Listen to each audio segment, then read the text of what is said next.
this spending review was just a load of words. Classic of this government, promising this, announcing this. In 10 years this will happen, in 5 years this will happen. It's just word salad, word soup. So I'm not putting too much store by any of it, apart from the fact that if Rachel from Accounts is to fund all of her promises today, there's only one way to pay for it. And that's you, me and every person in this country. Tax rises, right? Yeah, oh, absolutely. And I think she's sort of stopped denying that's what's coming. And you just wonder how much more people can take. You know, in the end, that whole thing about the Laffer curve, there comes a point where you tax people so much that you don't end up actually as an exchequer bringing much more in, because people simply stop trying so hard or spending as much, and so on and so forth. So, yeah, look, I listened to the whole ghastly thing. It was so boring, wasn't it? I mean, it really was boring. It was a lot of rehashed announcements. You know, they've already been going on for a long time about defence, you know, infrastructure projects, blah, blah, blah, de blah. The thing that stood out for me was this purportedly good news about them stopping using asylum hotels in 4 years' time. That's shocking. That is shocking news. It really is shocking. What? You know, I see that people have been emblazoning headlines going, you know, breaking news, the government's going to stop using asylum hotels in 2029, as if that's a good thing. No, what that means is that they have no plan whatsoever to stop the boats between now and then. I mean, asylum hotels are only ever supposed to be a temporary situation while the occupants of those asylum hotels have their claims assessed. So if the government was doing its job properly, first of all, they wouldn't be here in the first place, but they would be processing those people out of hotels very quickly, either into permanent accommodation because they've been granted refugee status, or what you and I would like to see more of, actual deportations.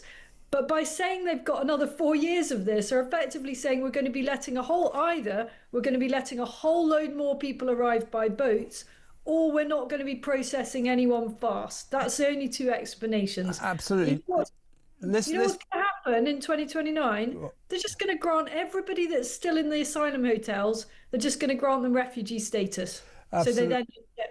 Yeah. Well, I want to tell the audience to listen to what you're saying, and we've got to think about this. As you quite rightly say, the most striking element of her statement on the asylum seeker crisis was that there was no word of any solution to the migrant crisis. So what she effectively said is, we may move the pieces around a bit, but the migrant crisis is going to continue because we have no solution to stopping the boats. So, but worse than that, she said, I promise you that we will clear all asylum seekers out of, I think it's about 200 hotels at the moment, something like 30 to 40,000 at the moment, by the end of this parliament, which, if you think about it, is a very, very unambitious pledge within 4 years. Hopeless. Yeah. So, absolutely hopeless. And this is the doozy.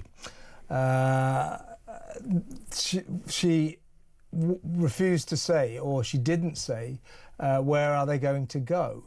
Now, earlier today, your friend of mine, our colleague Jeremy Kyle, had on the show the dynamic government Labour Minister, James Mr. Charisma Murray.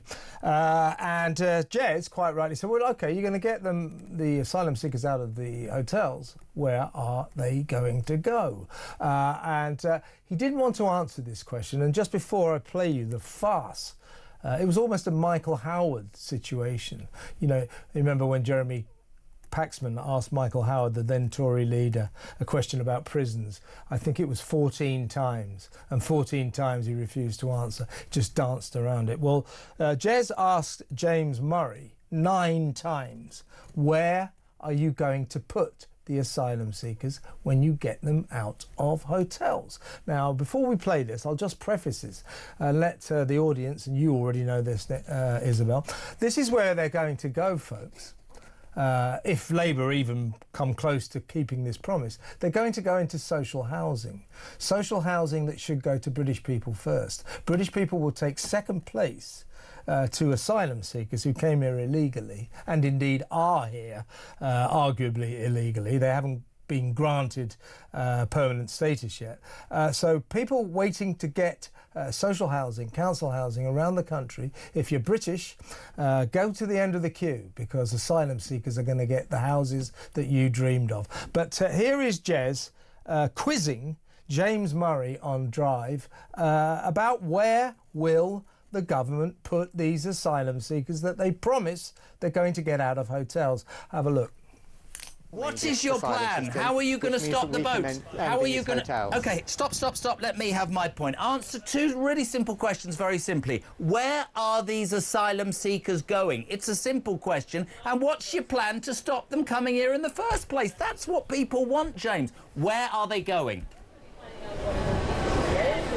Well, some of them will be sent home if their applications are rejected, and we want to bring down that backlog. That's the first duty, and that's what we've been doing since the election last year.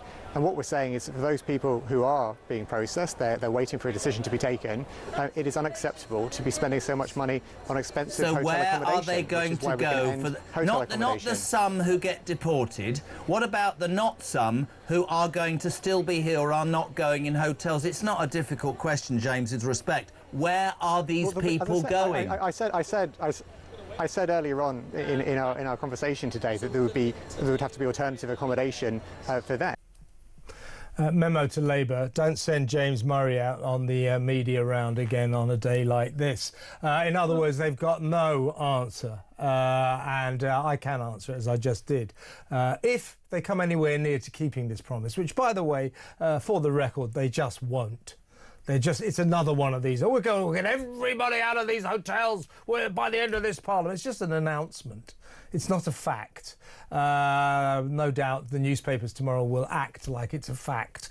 Oh, great news, asylum seeker hotels to be clear. Well, they won't be, but that's another issue.